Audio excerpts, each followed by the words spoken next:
আজি অকণ নিঞ্জাত তেল খতম হৈ গ'ল।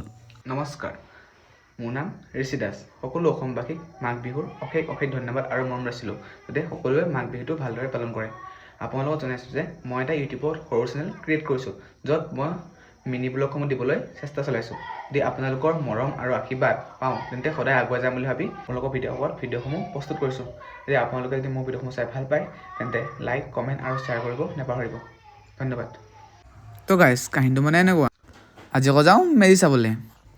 আজি আকৌ খোজকাঢ়ি নহয় দেই, আজি আকৌ লগত নিঞ্জাখন লৈহে গৈছোঁ। এতিয়া আকৌ লাহে লাহে আহি মেজি ঘৰ পালোহি। এতিয়া আকৌ মেজিখিনি থপা ষ্টাৰ্ট কৰিছেহে ৰাইজ। টাইম আকৌ বহুত লাগিব দেই গাইজ, এতিয়া নহ'ব, ৰাতিলৈ হ'ব। এইখন মেজিক বাদ দি এতিয়া আকৌ আহিলোঁ এইখনলৈ বুলি। ইয়াত আকৌ কাম চলিহে আছে, এতিয়ালৈকে বৰ্তমান হোৱা নাই। সেইবিলাক বাদ দি এতিয়া আকৌ আহি গ'লোঁ আইতাহঁতৰ ঘৰলৈ। ইয়াত আকৌ পিঠা খুন্দা কাম চলিছে ৰাইজ। আইতাই দিয়া দৈ অকণ খাই মই আকৌ ওলাই দিলোঁ ঘৰলৈ বুলি। আজি আকৌ নিঞ্জাখনে ধকা দি দিলে, মানে গাইজ ইয়াৰ আকৌ তেল খতম। দোকানৰ পৰা তেল লৈ এতিয়া আকৌ আহিলোঁ ঘৰলৈ বুলি। ঘৰৰ পৰা দেখিলোঁ মায়ে আকৌ পিঠা বনোৱা কাম ৰেডিয়ে কৰিলে। অৱশ্যে এতিয়া খাবহে লাগে, তো আজি আকৌ খাব নোৱাৰি দেই গাইজ। পিঠাখিনি আগত লৈ ভিডিঅ'টো সামৰণি মাৰিছোঁ। আজিলৈ বাই বাই, অন্য এটা ভিডিঅ'ত আকৌ লগ পাম।